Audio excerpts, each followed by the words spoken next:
What is going on? It is like 1:30 in the morning, 1:05 in the morning. I don't totally know. The point is, I have to wake up for work not too long from now. But I am up because I needed to get some stuff done for the podcast to make sure that that got published in the morning. Hashtag committed. And I wanted to get some stuff done for my course that I'm working on. And so I figured, you know what, already awake, I should do a what I learned today so that this can drop tomorrow. And what I learned today is actually pretty interesting for those of you who are trying to build a business of some sort, that are trying to sell a product of some sort. So I was talking to my friend Matt, and we were just discussing different approaches to launching a business and pricing a product and how you describe what the product does.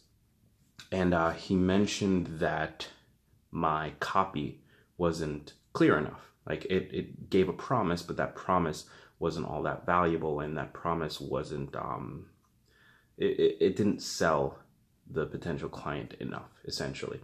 And so we started talking about this, and he said something that really stuck with me, something that I think you guys will get some value out of. He was talking about you wanting to make a more specific thing. So with the course is on how to launch a podcast, and the big promise is launch a podcast that gets noticed. And he mentioned, you know, that's not going to sell somebody. Getting noticed is great, but what they really want is revenue or clients or whatever it is.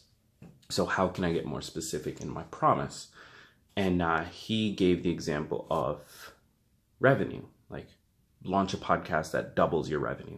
And I mentioned, you know, what's tough is making that promise. Like, I can take you through all the steps. I can help you launch a podcast that will do really well, but there's so much I can't control. Like, for example, your show idea might just not be that good. And if you fail at that part, then there's really nothing that's going to help it. No strategy is going to help you get an audience and make money when your show concept is bad. And so he said, so dude, you filter those people out. And I don't know why, it just clicked. Like it just hit me. I wouldn't want a bad concept going through my course anyway, right? Like, it doesn't help me or help them to have them spend money on my course and go through it and have a bad concept and launch a show anyway. Like, that doesn't help anybody. Yes, I make some short-term cash, but I'm not able to make a great promise because I'm letting the wrong people into the course. And so it just, I don't know, it just sort of hit me. And so I started thinking through this and realized, you know, this is 100% right. Now, this isn't to say that you need to, when launching a course-based business or a knowledge business or whatever it is, this isn't to say that you have to promise that they're going to get revenue or that they're going to do X, Y, or Z. It doesn't even have to be a crazy promise, but I think the important thing here is you do have to think about who you let into your course and really put some thought into that, because not everyone should be in it. Not everyone should be taking your course or your coaching or utilizing your service. Not everyone should. Like, we all talk about niching down, but I think we'd all accept money from basically everybody, especially in the startup phase. But I think we need to kind of flip that.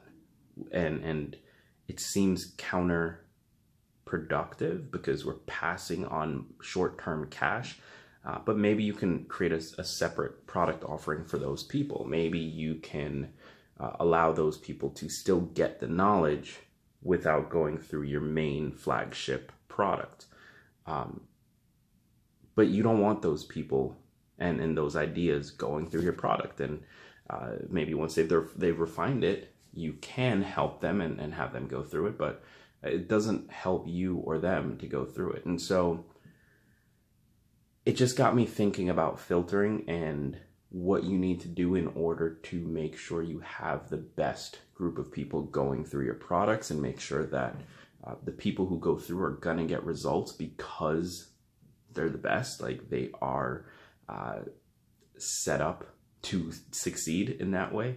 And I'm just starting to realize how important it is to filter your client base and to not accept money from everyone, and to really do a better job of building out a process around that filtration and making sure that only the right people make it in. Because if you're building a good product and you're willing to filter out the people who can't get the results, and you're willing to then, as a result of filtering, make those big promises, again, it seems counterproductive, but what'll end up happening is you'll end up getting more sales. Because if I can pitch a product as, hey, join this course and we'll double your revenue, as opposed to join this course and you'll get noticed, double your revenue is a much easier thing to buy into.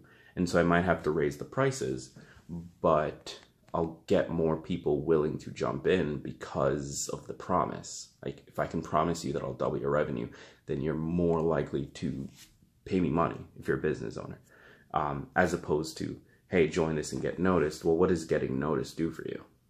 Probably not all that much. So it's counterintuitive. It seems counterproductive.